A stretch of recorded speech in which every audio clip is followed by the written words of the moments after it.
वनवासी का जो मुद्दा है, इसको समझना जरूरी है कि ब्राह्मण लोग जो है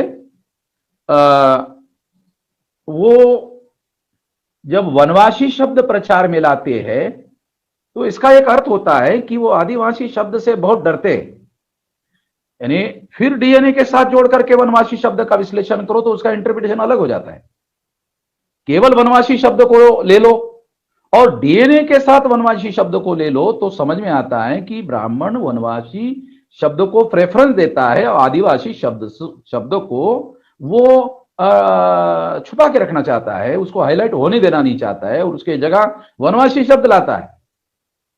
वनवासी शब्द का शाब्दिक अर्थ होता है जंगल में निवास करने वाला। तो जंगल भी तो भूमि है ना, जंगल भी एक भूमि है, एक जमीन है।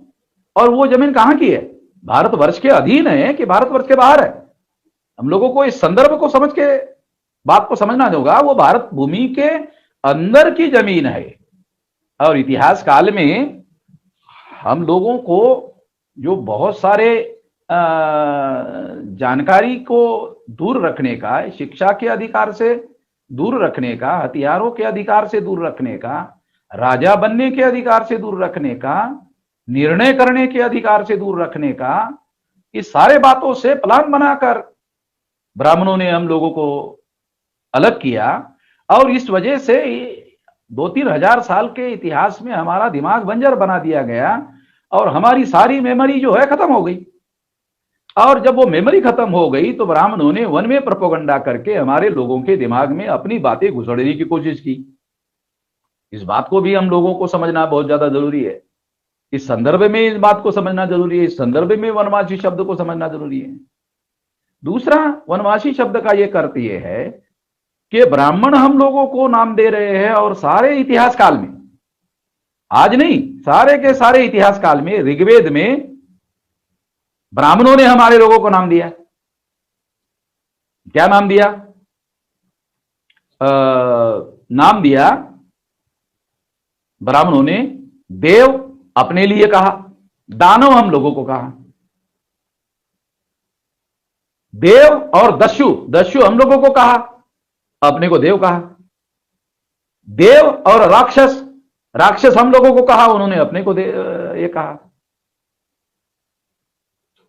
तो देव अपने खुद को कहा और हम लोगों को दैत्य कहा। और ये सारे शब्दों के अर्थ जो है जब वो टीवी के सीरियल में बताते हैं तो वो हम लोगों को मानव प्रजा नहीं बताते हैं, वो हम लोग मानवेतर प्रजा बताते हैं। उनको सींग दिखाते हैं, उनको बड़े बड़े राक्षसों की तरह दांत दिखाते हैं, यानी उनको इंसानों की तरह उनका व्यवहार, उनका शारीरिक स्ट्रक्चर नहीं बताते। अगर इंसानों की तरह शारीरिक स्ट्रक्चर बताया जाए तो हमारे अपने ही लोग जब टीवी देखते हैं तो वो टीवी देखने वाले लोग उनके समर्थन में खड़े हो जाते हैं और हमारे विरोध में खड़े हो जाते हैं जब उनका फिजिकल स्ट्रक्चर ऐसे बताया जाता है। तो ये जो नाम है, ऋग्वेद के अंदर ये सारा डाटा अवेलेबल है। उसके बाद में उन्होंने वर्ण व्यवस्था में फिर हमारे लोगों को अपने को ब्राह्मण कहा और फिर हमारे लोगों को शूद्र कहा। फिर उन्होंने ही नाम बदला, ऋग्वेद में भी नाम बदला, फिर उसके बाद में वर्ण व्यवस्था में फिर उन्होंने हमारे लोगों का नाम बदला। फिर उसके बाद में हमारे लोगों का नाम उन्होंने, ये अछूत जो शब्द है ये भी उनकी ही थोपी हुई व्यवस्था है। जो अस्पृश्यता का मामला है वो भी थोपा हुआ मामला है। दूसरा, नॉमिनिक ट्राइब की जो व्यवस्था है, क्रिमिनल ट्राइब वाला जो मामला है, वो भी ब्राह्मणों ने इतिहास काल में जो संघर्ष हुआ और हमारे लोगों को सभी प्रकार के साधनों संसाधनों से वंचित किया। और जब हम लोगों को अपने पेट पालने की समस्या और संकट खड़ा हुआ तो हमारे लोगों ने क्राइम करके अपनी उपजीविका चलाने के लिए रास्ता चुना। तो ये भी थोपी हुई व्यवस्था है कि हम लोग क्राइम करके अपनी उपजीविका चलाते रहे। तो अगर हम इतिहास काल में देखें तो ये सारे के सारे नाम जो है ये ब्राह्मणों ने दिए। हमने अपना नाम नहीं दिया, ब्राह्मणों ने हमारे लोगों को नाम दिया। मनुस्मृति में आज भी नाम कैसे रखे जाने चाहिए, ब्राह्मण का नाम कैसा होना चाहिए, क्षत्रिय का नाम कैसा होना चाहिए, वैश्य का नाम कैसे होना चाहिए, शूद्र का नाम कैसे होना चाहिए, अछूतों का नाम जो है, तो इस तरह से उन लोगों ने हम लोगों के नाम निर्धारित करने का लिखित डॉक्यूमेंट अवेलेबल है। आज अगर देखो, आज जैसे ऋग्वेद में वो हम हमारे लोगों को कह रहे हैं, तो आज वनवासी कौन कह रहे हैं? वही ब्राह्मण कह रहा है। यानी आज अगर हमारी आइडेंटिटी चेंज करने का काम कर रहा है हालात के अनुसार, तो वो ब्राह्मण ही कह रहा है। तो इतिहास काल में ब्राह्मणों ने जो काम किया वो आज भी कर रहे हैं। इतिहास काल में हिंसा करने का काम ब्राह्मणों ने किया, वो आज भी कर रहे हैं। आज भी हम लोगों को राष्ट्रद्रोही कहकर वो हमारे लोगों को गोलियों से मार देते हैं। बस्तर का उदाहरण ले लो, वो उनको माओवाद से जोड़कर गोली मार रहे, उनको आतंकवादी कहकर गोली मार रहे, उसको नक्सलवादी कहकर गोली मार रहे। हिंसा आज भी जारी है और हजारों सालों से ब्राह्मण हिंसा कर रहे हैं। सम्राट बृहदत्त मौर्य की हत्या की हिंसा की बात है। आजाद भारत में बाबा साहब आंबेडकर की हत्या, गोपीनाथ मुंडे की हत्या और 65,000 फसादात मुसलमानों के विरोध में हुए। मुसलमानों को एक तरफ मारा गया और दूसरी तरफ SC ST OBC को मुसलमानों के विरोध में इस्तेमाल किया गया। दोनों को हिंसा के द्वारा उनको मामला खत्म किया जा रहा है। SC ST और नॉमिडिक ट्राइब के विरोध में जो गांव स्तर पर आज भी लगातार हिंसा होती है, जिसके लिए एट्रोसिटी एक्ट बनाया गया है। हिंसा कोई सामान्य हथियार नहीं है ब्राह्मणों का। विलास खरात ने कहा, 117 वैज्ञानिकों ने यह प्रमाणित किया कि जो वेस्टर्न यूरेशियन लोग हैं वो केवल भारत में नहीं आए। वेस्टर्न यूरेशियन जो लोग हैं वो यूरोप में गए, वहां भी उन्होंने हिंसा की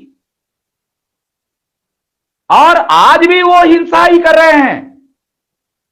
हिंसा का रास्ता उन्होंने तब से उनका चरित्र है, उनका जीवन का मूल्य ऐसा है। आप लोग सुनकर हैरान हो जाओगे कि सावरकर बैरिस्टर थे, इंग्लैंड में बैरिस्टरी पढ़कर आए थे, तो हिंसा का समर्थन करना कानूनन अपराध है ऐसा कहने के बावजूद भी उन्होंने साहसोनिरी पान नाम के ग्रंथ में सम्राट बृहदत्त मौर्य की हिंसा के द्वारा हत्या का समर्थन किया। भारत में संगठित हिंसा को आतंकवाद कहा गया है और इसके विरोध में कानून है। तो संगठित हिंसा के व्याख्या में अगर ये सारा डाटा जो मैं आपको बता रहा हूं, इसमें तो ब्राह्मण सबसे ज्यादा शामिल किए जा सकते हैं, मगर इनके बजाय ये कानून मुसलमानों पर लागू किया जा रहा है, आदिवासियों पर लागू किया जा रहा है माओवाद के नाम पर। और जो भी अपने संवैधानिक अधिकारों का जो मौलिक अधिकार है उसका उपयोग करते हैं, उनको राष्ट्रद्रोही कहा जाता है। झारखंड में जब बीजेपी की सरकार थी, मेरे खिलाफ राष्ट्रद्रोह का FIR दाखिल हुआ था, जबकि मैंने अपने जीवन में अपने हाथ में लकड़ी तक नहीं ली। कभी हिंसा करने की बात तो सोचो, हम तो केवल ये कह रहे हैं कि उन्होंने हिंसा की, हम कह रहे हैं वो कर रहे हैं हिंसा, हम केवल कह रहे हैं। और यह कहने का अधिकार संविधान के अनुसार हमें आर्टिकल 19 के तहत संविधान में मौलिक अधिकार के तहत दिया गया। कहना उन्होंने किया, वो हम केवल हमारे लोगों को कह रहे हैं कि ऐसा उन्होंने इतिहास में किया, हमारे साथ आज भी कर रहे हैं, संविधान होने के बावजूद भी कर रहे हैं, क्योंकि सारी व्यवस्था उनके नियंत्रण में है। तो वनवासी जो है ये कोई सामान्य बात नहीं है, ये उनकी व्यवस्था को हमारे ऊपर थोपने का एक तरीका है।